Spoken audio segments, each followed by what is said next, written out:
You're tuned in to Shake, Rattle, and Goal, the official podcast of your Springfield Thunderbirds. Becca's there on the backhand, scoring the save, rebound in the crease, they score!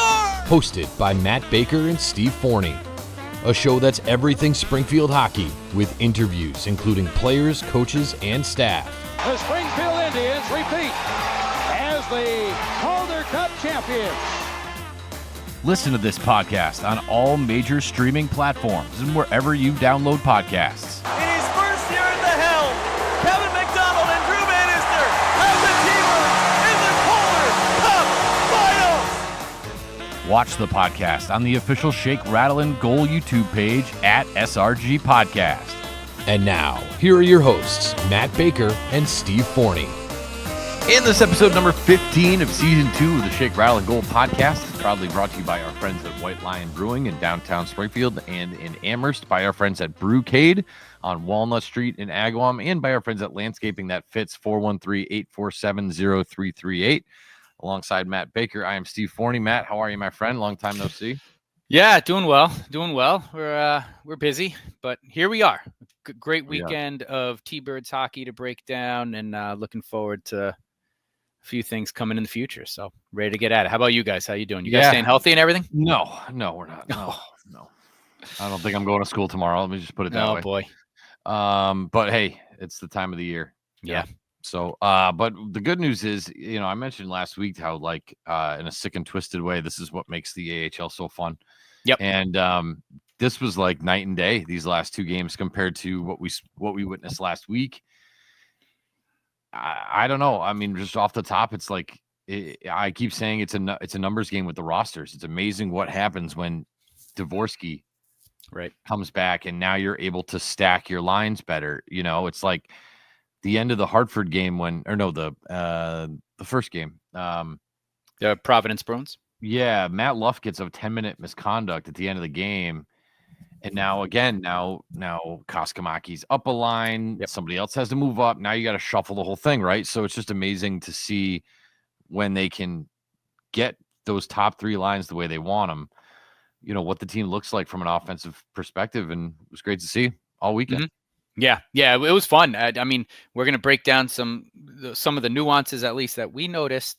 But I think was it 8 games off was time well spent. It sounds, listening to Konowalchuk and some of the guys in their post-game interviews, they recharged on and off the ice and got back to some of the basics and got to work, which is what you want from a young team, learning the ebbs and flows, the ups and downs, the streakiness of the AHL. And, I think what really happens, and we've seen, I don't know, I guess I didn't notice this until we really started doing this podcast, and we pay so close to every game, and like every night we're checking the standings, what happens. But a few weeks back, we're talking about how Providence can't get their act together. Charlotte can't get their act together. Then Charlotte goes on this tear. Then they lose 2 straight, and Hershey, here I am saying, no, Hershey, they're very beatable. And now they look, Ethan Frank goes up, but they look as good as ever. And it really, I think, I do believe, and I'm not watching the Atlantic Division or really any other team as closely as I do the Thunderbirds, but I don't think this is an open and shut case once you get to the playoff. So running into a hot any team is going to be it's going to be a challenging out in the Calder Cup playoff, and Springfield can absolutely be one of those teams if we get the good Springfield rather than what we saw in the month of December, right? So, I'm glad you can address issues. It sounds like the coaching staff highlighted some things that needed to get fixed, and they got them fixed. And I don't know, I'll just jump right into it. I noticed in both games a little bit of a difference of defensive philosophy, it seemed. And I even commented to you when we spoke to Konowalchuk a few months ago, and we asked him point blank, what are you, as a developmental league, what are you doing to get these guys ready for St. Louis? Right. And the biggest thing that he was using the St. Louis defensive scheme. He was using Drew Bannister's defensive scheme, their defensive philosophy. And reading in between the lines, what I got is that was a give up shots. They keep them away from the danger areas, give up the long shots, control the rebounds, clear the puck. That didn't always go to plan, but that was sort of the system. And one complaint that we had and a lot of people had is, well, when you're giving up 40 plus shots every night, that just puts a lot of stress and leaves little room for error for your goaltenders. And then when you run into a goaltender that maybe is in a bit of a funk, or the defense isn't doing their job and you are giving up some danger, high danger area shots, sure, you can make 32 saves, but you're giving up 8 goals, right? It appeared that to me, there was a little bit more of an aggressive pinch towards the blue line and a little bit more of a sort of like off the puck kind of defense going on, a little bit more of not quite the forecheck because you're in the defensive zone, but just a little bit more of an aggressive pinch from a defensive standpoint. I don't know if you caught that at ice level, but it appeared that the team was making a real effort to limit shots, regardless from where they're coming from. And I think if you look at the numbers, minus the last 10 minutes probably of both games, because the T-Birds had a lead late in the third. So the other team is pressing. So minus those last 10 minutes, it really was a much lower shooting game than we're used to seeing. And I don't know, I enjoy that kind of hockey. You typically, and you made this point, Steve, when you play West Coast teams or teams that you see once every 5 years, the first 10 minutes is a feeling out period, not a lot of action. Now, we saw the Bruins and Hartford, and both first periods were kind of like that, where it was good defensive hockey, feeling things out. And so to me, that tells me you use this time for a little bit of a look in the mirror and let's fix what needs to be fixed. Those are my kind of big takeaways. Yeah, and if you are going to install something new, you're going to need the first 10 minutes of the game to figure, to see what it looks like against a real opponent. But yeah, I mean, the shot numbers were much better. I think that, Hartford had 37 shots, but again, we're going to get into it. Colton Ellis was just absolutely outstanding, especially in that third period against Hartford. He was great all weekend, really. I think one of the things for me that needs to continue to get better are the period lapses. Like there's usually kind of one period where it just doesn't look right. The second period against Providence is a good example, but I think that they're in a good spot. Like they seem to, if there were changes made strategically, it seems like they have all bought into it, because that's hard to make a switch like that midway through the season. Right. But to me, the biggest thing is that the effort is there.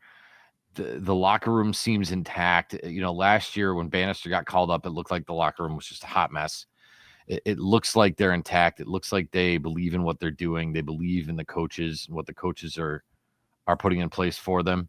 So, to me, that if you have buy-in from the players and you have the skills, the sky's the limit, really, as long as you can, keep your head above water and stay healthy. So, Dean is going to be close coming back. Not sure about Nikki. We're going to add Otto Stenberg here in a little bit. So there's a chance that roster wise, this team could be in a really good spot over the next couple months. And again, it's only January, so there's still a lot of time to play.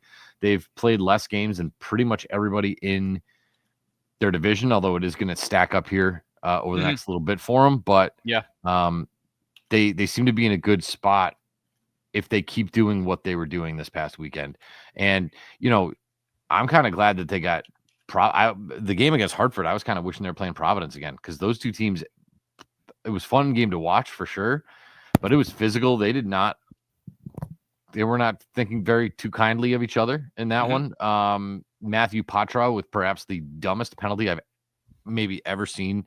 Yeah. And just blatantly, obviously dumb right in front of the ref, just moronic. It's like no wonder why that guy's down there, and not in Boston. So you agitated, you got under their skin. A couple times they tried to get Sam to bite, and Sam just wasn't having it. Sam wanted to fight one guy, he didn't want to fight him, and Billy Sweezy came over, and Billy Sweezy wanted to fight Sam, and Sam's like, I'm not fighting you.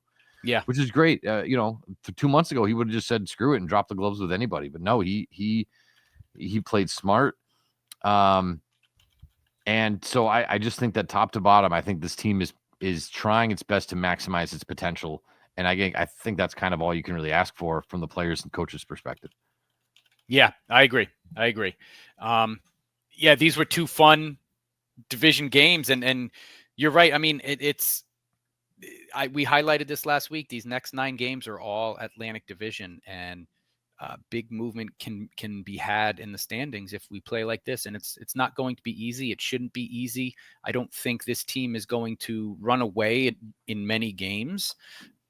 I think you're going to have to grind them out, and we know they're capable of doing that. And it's a streaky league, and let's hope these are only 2 games, 1 weekend. But let's hope this was the start to a nice little January, February. And as you mentioned, we hopefully get some players back February, March. And then who knows? That's when you need to be playing your best hockey come March and April. So a quick tip of the hat. Well, a couple of them are really, Matt Pekka, now is the team leader in points all time, which is awesome. Congratulations, Captain. I loved his post-game interview, and I think that's such a credit to not only the ownership group, but Nate. I mean, we've talked about this with Nate before, making it feel like a professional locker room, making it feel like these players feel like they're in the NHL in that locker room. And I think that is a good example. I think there's a reason why why you can get the Matt Luffs of the world. Mm-hmm. Matt Luff could have played anywhere. Springfield made him the offer, but he could have played anywhere, and he seems to be fitting in seamlessly. So, maybe that's part of the reason why you're not getting, the same frustration from guys like Tucker and Alexandrov and these guys that have been up all year. Now they're coming back down. I mean, I think they kind of like it here. Yeah. And I think that goes a long way in terms of the longevity of this stretch for this team. I think this is Pekka's last year on his deal. I would assume he's going to resign one more after this. Else. Oh, he does. Okay, perfect. I think if I'm not mistaken, I believe last year he signed a 2-year extension. So this is the first of his 2. So, yeah. But even still, these guys come up for free agency, and if they're good players and they want to stay, they want to stay. Scott Harrington, free agent. I mean, they do well in free agency, and I think that's a big part of the reason why. So, congratulations to the captain, who again just all over the ice. This weekend, I thought that he was outstanding. I think that this team is in a really, really nice spot here. The only thing is we had a fan rant on this. I gotta keep bringing it up. The slingshot breakout on the power play just drives me bananas. Oh, and we had I think it was Angela commented on that as well. That was one of the things we were going to talk about. Yeah, gotta stop. So, so we are going to do some fan rants. We are going to take a look at the schedule because, again, I do think the schedule gets kind of dicey here for a little bit. Mm-hmm. But I wanted to real quick just touch on Otto Stenberg. I reached out. A source told me that he should be in the building this week. I think there's a lot of, legal visa, passport kind of stuff, work visas and things like that all have to get ironed out. So I think that might be part of the holdup. I would not expect him in the lineup on Wednesday. Who knows what the weekend brings, but he is on his way, 19 years old, picked 25th overall in 2023. And again, he's kind of a big dude. I mean, he's 5'11", but he's a $180. It's like a $185 or a $189. I mean, that's a thick. It's a solid 19-year-old kid. Yeah, so I think I love that. And he's fast and he can play well in the corners. I just think his game is really well designed for the AHL. Yeah. And if he can come over and flip the switch the way that, Johannesson has and Devo and Kaskamaki and Silvergard, I mean, if he can flip that switch real quick, I think he's just going to fit in perfectly. Yeah. Elite prospects, they give out like player tags to different prospects. They tag him as a playmaker sniper. and great, we'll take it, right? Reading some of his bios and looking at different prospect sites, it seems like he's got good speed, is not afraid to use it past defenders. He uses his body well against the board, good positioning, and can keep possession. So talking about the slingshot power play, is this a kid, of course there has to be an acclimation period, but is this a kid that can be used in sort of those dump in power plays where he knows how to use his body well? Again, he's 19. So when you talk about, some of these bios that are written, sure, he's been only playing against kids too.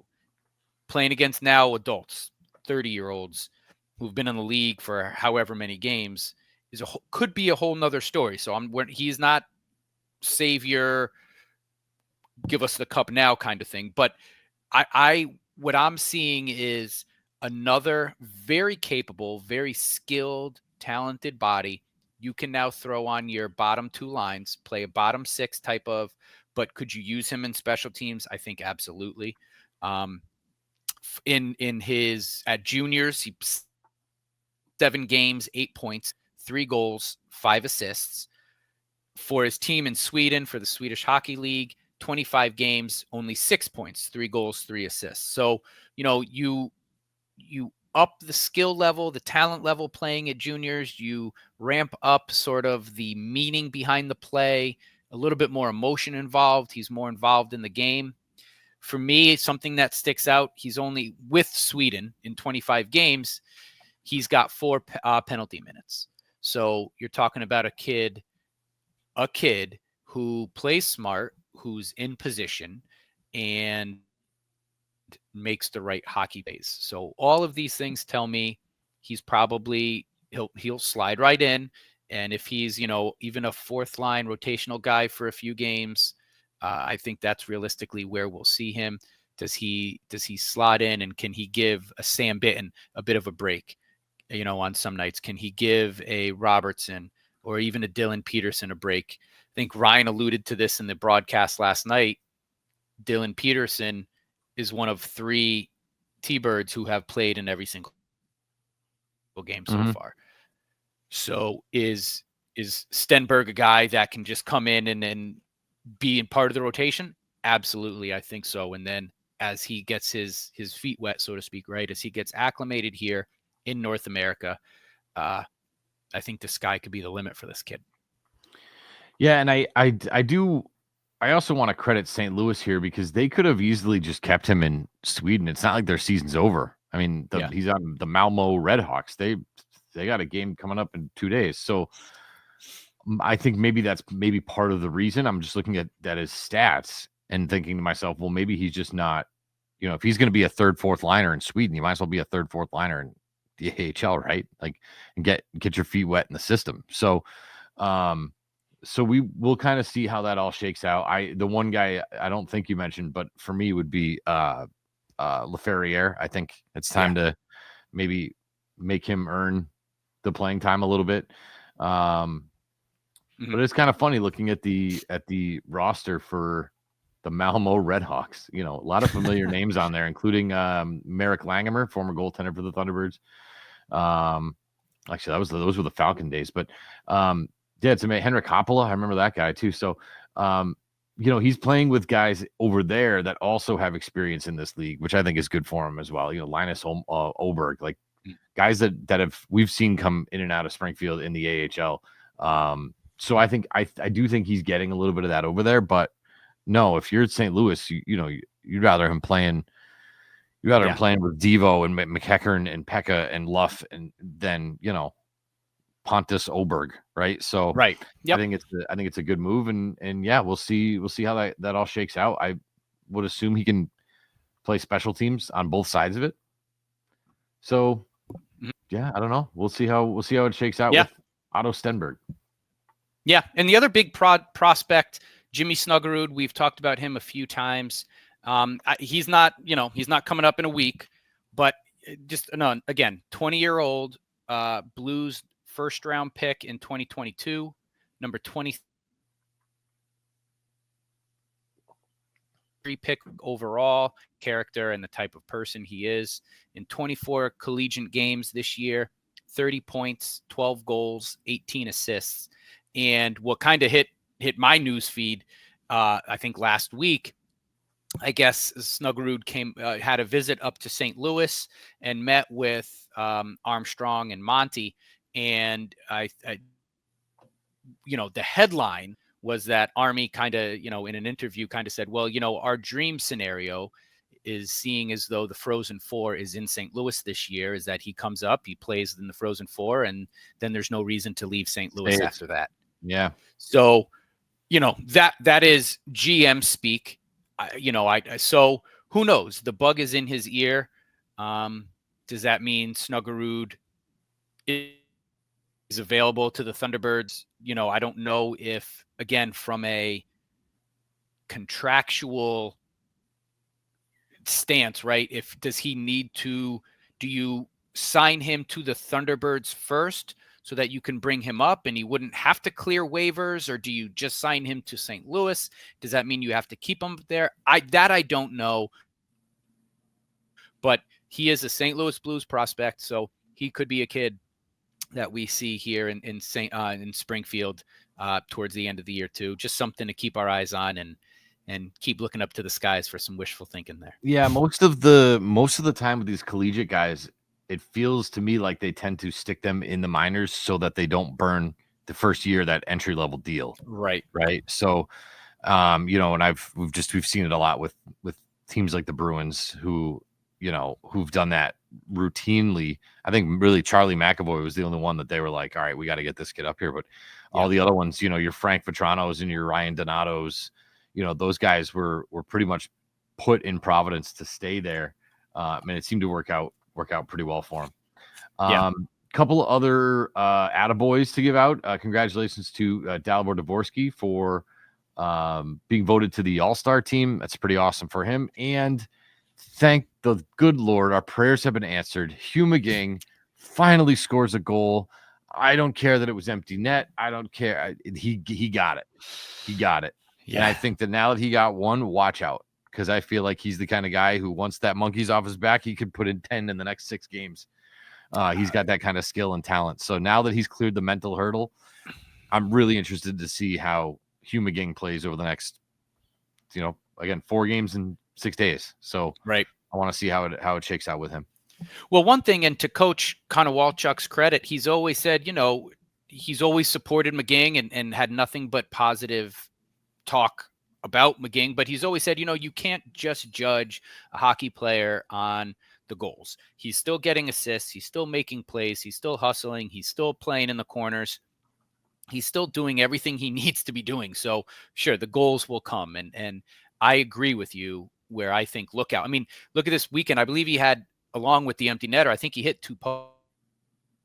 Mm-hmm. Yep. So if he continues to just play the way he's been playing, these things sort of have a way of working themselves out. And it was good for him. I can say I've never heard my son Tyler cheer so loud for an empty net. I'm not even kidding. I should have videoed it, because I had a thought in my head, like, if he's out there for this empty net, look out, they're going to get him the puck. But he almost fell off the couch. Like it was, and Steve, my Tyler, like, he's not a big kid. He's a little guy, and he's sitting next to me, and he's kind of on his knees, and we're watching, and McGing gets the puck there against the boards, and we're like, shoot it. And he shoots it, and Tyler's just like, yeah. And I'm not kidding you, he almost fell off the couch. So very happy for Hugh McGing there, and keep playing hard, kid, because they'll come in bunches. I agree with you. It was nice to see the Baker boys during intermission on the Hartford game. If you guys saw the graphic that was up, if you were watching on Flow Hockey, those 2 boys getting autographs were Baker boys. So of course my kids are walking around the house going, Jake and Tyler are on TV. Jake and Tyler are on TV. So that's what my kids were doing. But I mean, Hugh McGing's 3rd on the team in assists. He's got 14 of them. So he is producing, and he's playing really well on the ice. I mean, he's doing great at killing penalties. He's played way more physical this year than he has in years past, which I love to see. So, while I'm sitting here looking at it, Koskamaki's another one, 22 points in 32 games. Again, I don't know what my expectations were for him and Silvegaard, but they're both in the top 5 in the team in points. So, we talked about the Adam Gaudette factor. It's like, well, if you add Kaskamaki and Silvegaard, and I know he's hurt, but the 13 points in 15 games he got from Alexandrov, you can kind of do it in bunches. So the other congratulations I wanted to give was to Michael Bushinger. First pro goal, first AHL pro goal. So congratulations to Bushinger. He played a lot better this weekend as well. Yep. Drew Callen came out of the lineup. I think we had a fan rant talk about that as well, which we'll get to. But, I think it'll be important to see what that third line looks like over the next 4 games, those third and fourth lines, because we're going to have a lot of bodies now, which is nice. So we'll kind of see how it all shakes out. But tip of the hat to Bushinger on that one.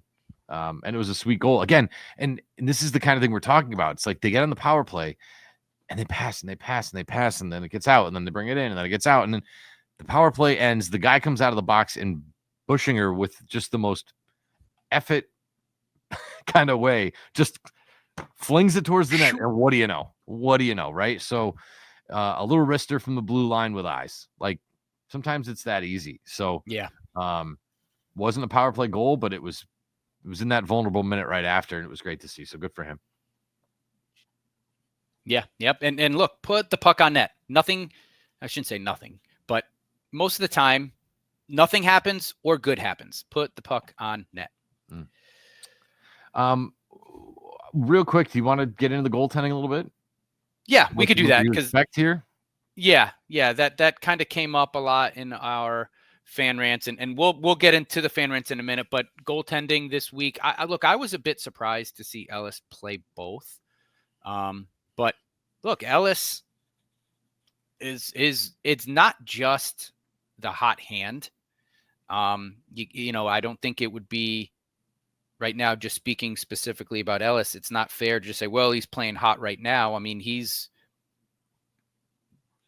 been the team's best goalie by far this year. Goals against average is 2.68 compared to Z's 3.65. Save percentage for Ellis, 9.18 compared to Z's 8.82. So he has been their better goalie. He has been their best goalie this year from start of the season till now. He has been. So, we talked about this last week. I do not believe that this is a demotion for Zarenko. I don't think it should be, but I think this is, at this point, again, these are pivotal games. They have put themselves in a position where games are a little bit more important now for the Thunderbirds. You are on the outside looking into the playoffs, and a lot can happen, a lot will happen, but you've put yourself in a position where these games do matter. And you're playing now divisional opponents where, highlighting your point that you've been making all year, it's not just 2 points for you as the Thunderbirds, it's not letting your opponent get any points. So these are important games. And I was surprised, but I like it by Konowalchuk. It is something that this team has not done a lot of recently, really in the last 2 years. Once Joel Hofer left, the team has not really had that quote unquote number one. It was Subban, Zarenko. Then Zarenko gets hurt last year, and it's Subban and Ellis. And for a little while, it was the three of them rotating through. And then, Subban gets traded for your favorite player. And, this whole season has been a back and forth between Zarenko and Ellis. So for the first time in a while, maybe we're just seeing, this is our starting goalie. And does that mean that Ellis gets, 4 out of every 5, 3 out of every 4, 2 out of every 3 in a 3 and 3? He gets 2 of them every single time? Maybe. And again, I think it's more of a credit to how Ellis has played than, in my opinion, it's a knock on how Z has played. I think we both agree where there's a lot of nuance and context to goaltending, and not every goal given up is on the goalie. But all that being said, Ellis has been the better goalie. So give him the opportunity to see what he can do. And, that's my take on it. I think it's more a testament to how well Ellis has played. Agreed. And, I think Springfield fans need to really think about how lucky we've been. I mean, we can go back to Manny Legacy in the 90s and Mike McKenna and, Sam Montembeau and, Anton Forsberg, is in the NHL. I mean, they've just had goalies, and it's Subban and Charlie Lindgren and Joel Hofer. And I mean, we've had goaltending has really never been an issue in this town in a very, very, very long time. We're very blessed about that. And I think this is just another example of I don't know, the luck of the 4-1-3 when it comes to goalies. So, but Ellis was just stones. It's the only way I could describe him this weekend. Just absolute stones.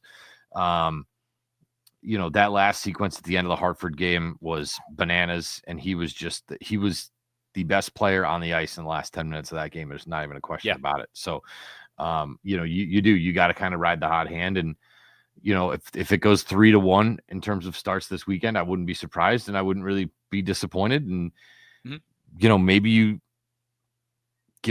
go Zarenko on Wednesday and just see what it looks like. And if you get and if he looks great against Bridgeport, then, okay, well, maybe we can throw him back out there Saturday and go 2-2. You know what I mean? So, or was it Saturday, Sunday, Monday? I think their games are over the weekend. So, they have a 3-3, but it's Saturday, Sunday, Monday. Right. So, it's I don't know. It's a good problem to have. And, once they're both healthy, and if we're playing 1-1A again, there's nothing wrong with that coming down the stretch. Yeah. So we are going to look at the schedule. We are going to do some fan rants as well, but we want to let you know that this episode of the SRG podcast is proudly brought to you by our friends at White Lion Brewing. Their location in Amherst on North Pleasant Street and right in downtown Springfield at Tower Square, 1500 Main Street, the place to go prior to Springfield Thunderbirds games. Again, Matt and I can both attest for it, that parking in the Tower Square garage, going straight downstairs to White Lion, getting our parking ticket validated, and then I can't tell you how easy it is to get out of there. It's so easy. I'm going over the Memorial Bridge to Agawam right on Route 5. It is so easy. So while you're there and getting your tickets validated, get that chicken quesadilla that Matt's son had the other day. They also got Boomer Nachos, Seuss mac and cheese for the kids. They do have a kids menu too. So if you're wondering about that, they do have a kids menu. So definitely worth checking out. Our good friends at White Lion Brewing also came out with a pretty sweet can for the Indians throwback. So I don't know if you saw that on their social media, but they are engulfed in the hockey community here in Springfield. So big thank you to White Lion. We want to thank our friends at Brewcade on Walnut Street in Agawam. They're just firing up a dart league. So if you're into darts, you want to do a little dart league, definitely check out Brewcade. Again, right over the bridge from the Big E in Agawam. Family owned and operated business. Mike and I go back to grammar school, really. So we're happy to have him. They still call it that anymore. So really, definitely a spot worth checking out. Arcade games, beers, pool, and really fun for all ages, because kids can go and play video games. You know what? I'll go and play video games. I'll go play some arcade machines. Why not? Stay young. So definitely go check out Brewcade. Follow them on social media as well. And landscaping that fits. 413-847-0338. Spring is in like 2 months. Time to get yourself on the list for whatever it is you need. If you need aeration, if you need spring cleanup, if you need fall cleanup, I'm going to be using him for fertilizing. He always comes over, does a great job with that. I am a little concerned though, because my buddy Rob over there did shell out some pretty good money on some jerseys at the auction the other night. And I said, Rob, I better not, my bill better not go up. I better not be blaming this on inflation. I want the good prices. I ain't paying for your jersey, but it was all in good fun. But Rob is a super nice dude, and he's as big of a hockey fan as any of them here in Springfield. So which ones did he win? I'm trying to think. I don't remember. I think he won one towards the end. It might have been Bitten. Nice. He got a good one. Good one. That was a long night. I don't remember, but Rob's a great dude, and he's at 847-0338. That's 413-847-0338. And tell him that the fine folks at Shake, Rattle, and Goal sent you. Absolutely. All right. We have you guys were much more positive in the fan rants this week, which were pretty good. There were a couple of them though that were sort of scratches that needed itching. So we will get into that. But Matt, I know you got some of that stuff pulled up. I just got a few up here, and again, as always, thank you all. We can't go through every comment and reply.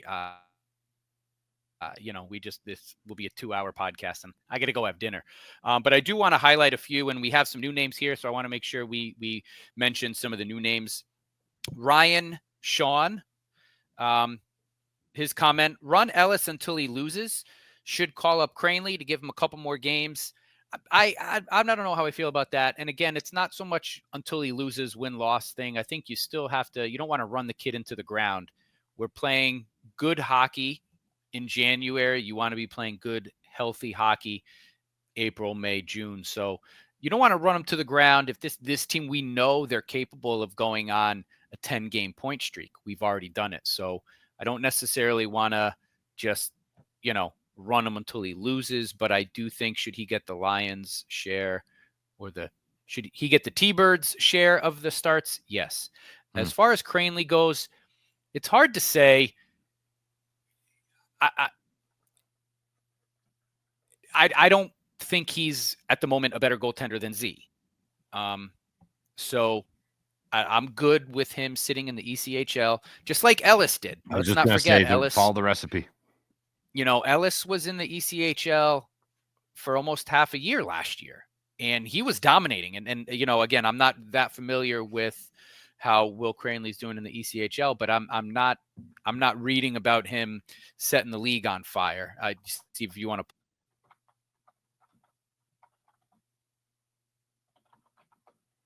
to. Oh, did you freeze?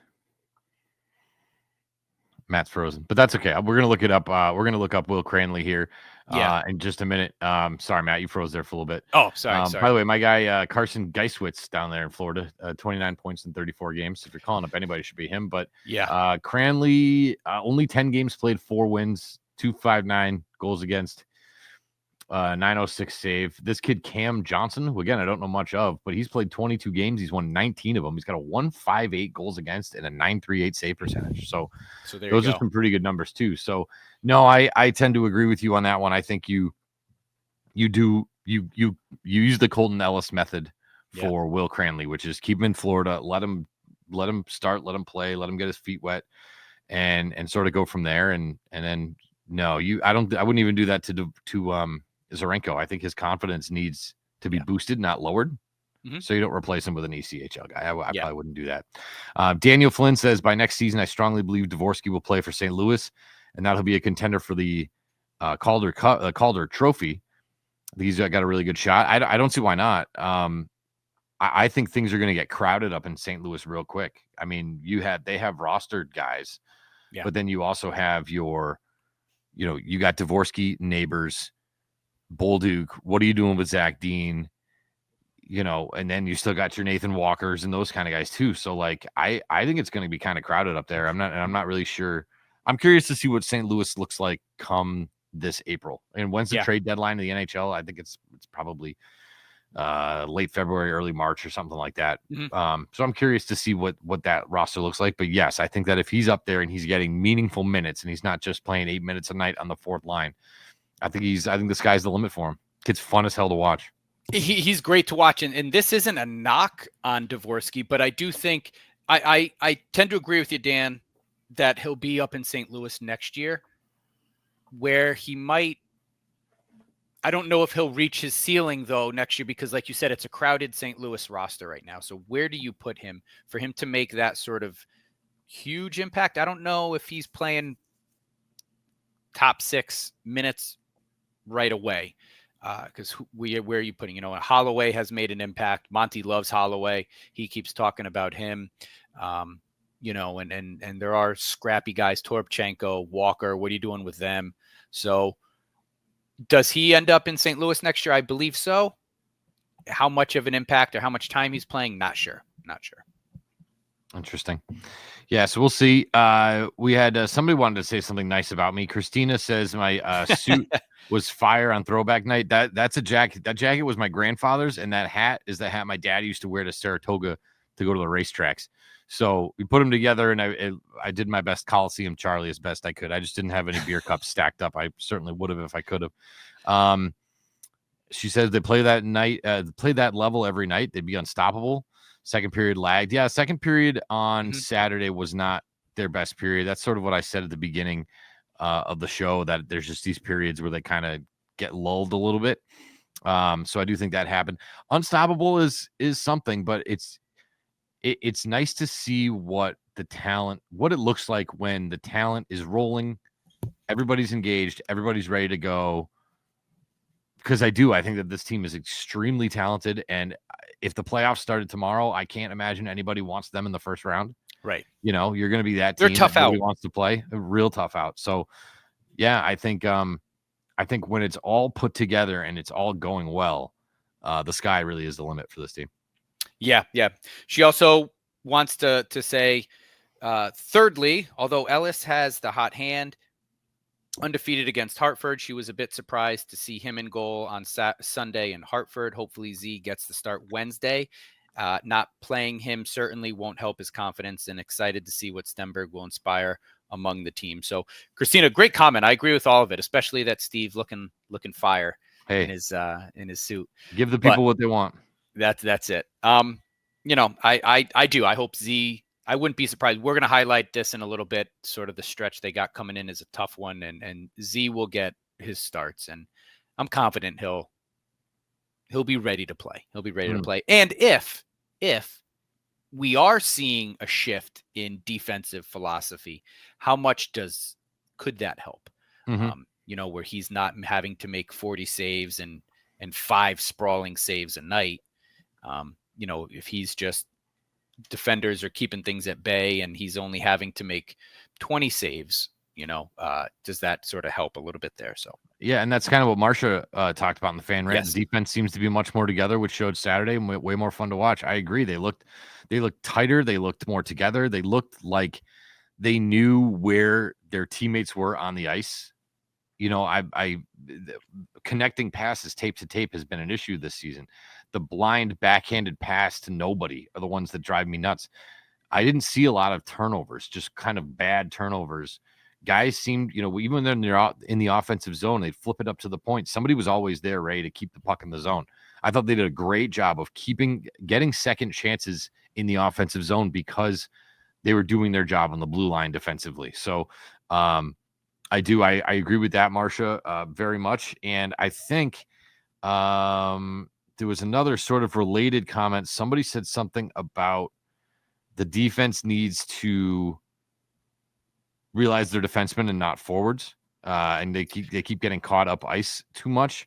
I remember that one. I mean, I think, and we highlighted this though, we have offensive minded defensemen, and I do think there's a time and a place for it where you do need those defensemen to slide up in the attack. You certainly want them in the rush when possible, as long as when a Hunter Skinner is circling down, into one of the slots, or he's going down into the corners, as long as you just have a forward kind of cycling through to cover him, I'm fine with it. And I don't feel it hasn't bit them too much. I don't think have there been a few odd man rushes? Yes, but I don't feel as though the defense has been over aggressive to hurt them. I think they're picking and choosing when to dive in. No, I think that the odd man rushes they're giving up are from turnovers in the neutral zone. And yes, and that's it. Right. It's really so much in their own zone, but I think that Skinner is excellent at it. Right. I think he's great at jumping into the play, but then still being able to get back. And, there's a guy who used to play forward and was even playing forward this year, which shows that he has a pretty good idea of what he's doing in both zones. I love that. As another player, I love. I could keep Hunter Skinner on this team forever. Another fan rant here from Angela. Not anything big, but can we please talk about the different setups for the power play? What happened to the defense bringing it into the zone? Why stop in the neutral zone just to pass it back? There's your slingshot. Oh, I can't stand it. The play drive. Well, Angela can't either. It drives her insane. Also, we need to let a few of our defensemen know, and here you go. Oh, okay. That they aren't forwards, and please stop getting caught in the offensive zone's corners. Skinner does a great job getting back, but the others keep getting caught. I also wish they'd sit Laffey and put Callan back in. That's all from this peanut gallery. So thank you, Angela, for the comments. And we kind of touched upon it a little bit. I don't think, as far as the defense pinching in, I don't think it's been costly. I don't think they're over aggressive. I do agree with you. They pick and choose their moments to do it, and it's okay. As far as Callan, I do think Laffey has been, when they were losing, one of their harder workers. I think he was hustling. He got a few goals in there, actually, maybe one. But he was working. I do agree with you, though. Callan is great on the face-off. You kind of want him there on those penalty kill face-offs. He's big there, even on the power play face-offs.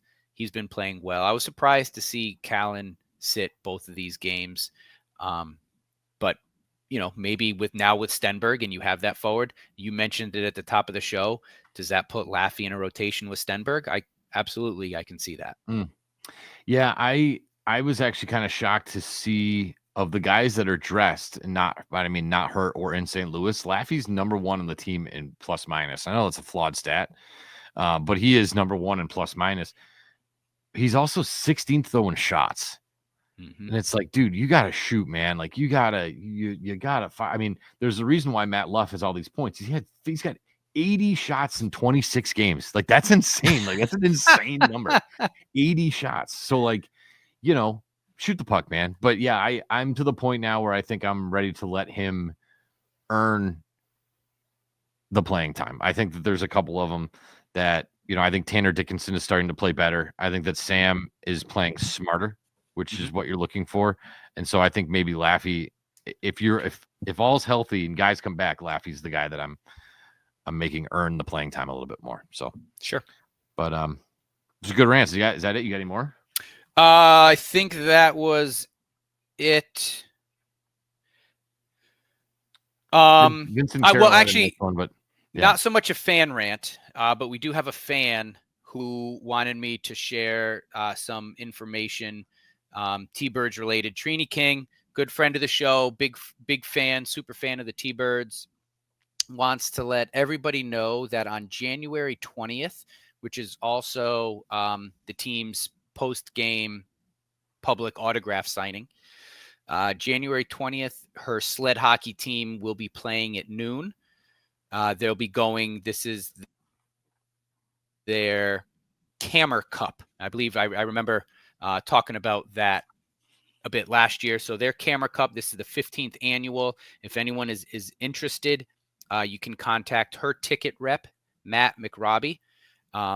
And, I think there's $20 tickets there for all the pregame stuff. You could watch the Trini's sled hockey team and then stay for the T-Birds game as well following that. So that is January 20th. And best of luck, Trini. Yes. Best of luck. Yes, absolutely. We'll be pulling for you, kid, for sure.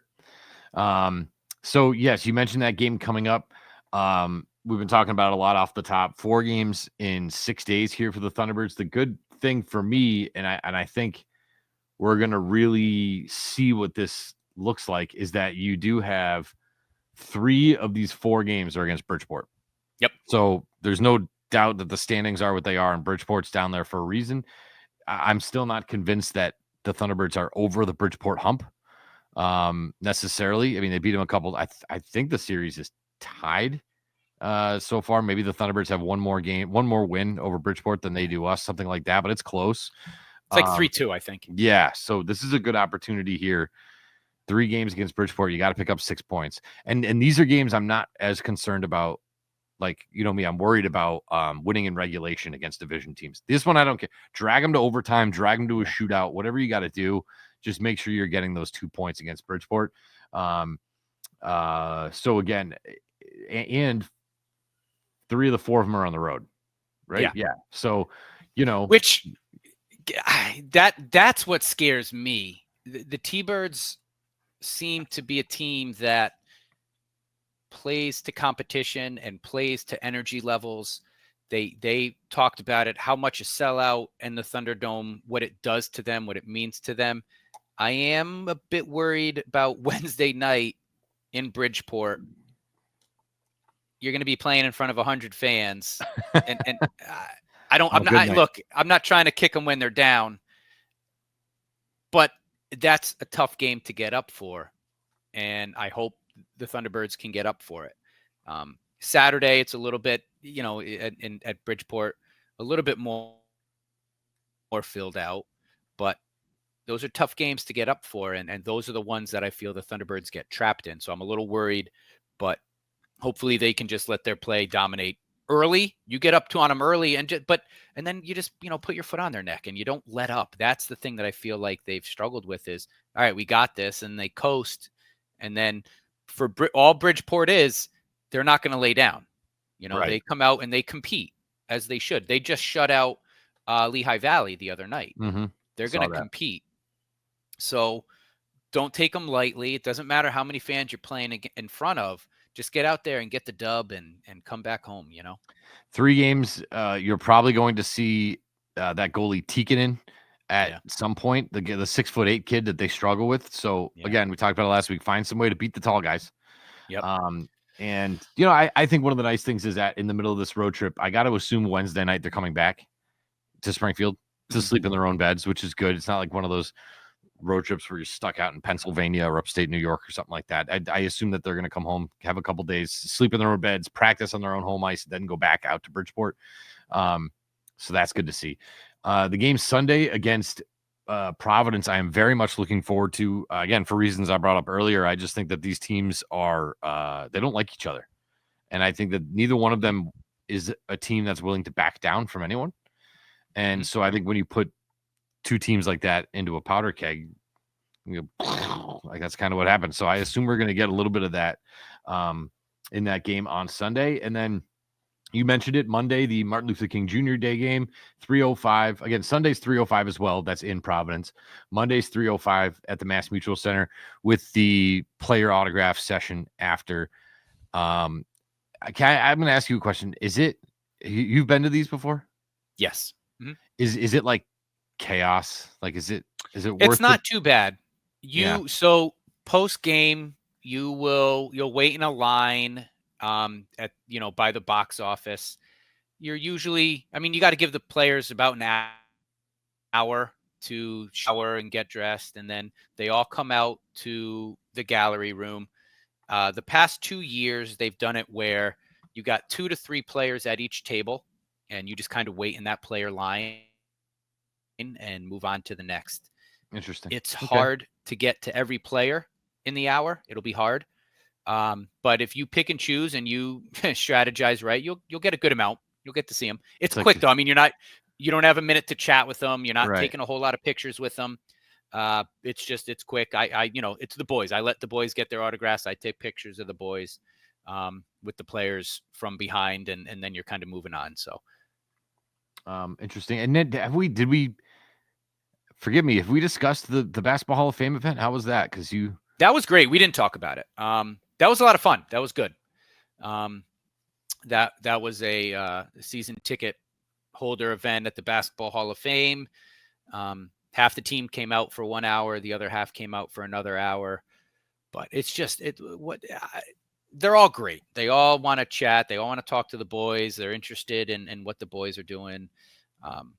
They all get down to my kids' level, take a picture with them, and my kids are just thrilled. And that's awesome. Really what it is. It's just the opportunity to make memories, the opportunity to have pride in your hometown team, and it's the Thunderbirds doing what the Thunderbirds do, which is, being out in the community, bringing families to the Basketball Hall of Fame and walking around. And, some of the hockey players are comparing themselves to Giannis Antetokounmpo and, how does their hand compare to Cheryl Swoops' hand? it's a good time. And some of them are actually pretty good basketball players. Corey Schooneman did a little one-on-one with Jake. So that was fun, but they're all really good soccer players. I'll tell you that. I watch them play one touch and back pregame, and man, I'm like shocked these guys are as good as they are at soccer. They're like really good. If only they allow more hitting in that sport, maybe they'd be over there. So again, that post autograph session is on the Monday game at 3:05 against Bridgeport. Let's hope that's a dub, and then I think we'll be in a good spot to reassess sort of what we're at. I mean, I assume we'll record the Tuesday after that game, and we'll have 4 more games in our pocket to sort of digest and look at the standings. And again, they've played a lot less games than, I mean, they've played 33 games. Providence played 35. Hershey's played 37. Lehigh Valley's played 37. Hartford's played 35. So I think they'll probably start catching up to some of those other teams in terms of games played by Monday. So, I think we'll have a really good gauge as to where they're at. So, and we'll see if we get some little Otto Stenberg action. So there we go. Exciting.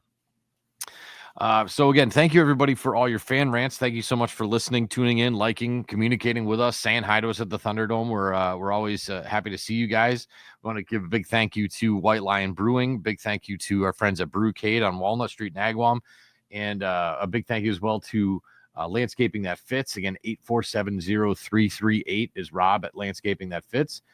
So big thank you to them for making this all possible, and thanks to you guys as well for always tuning in.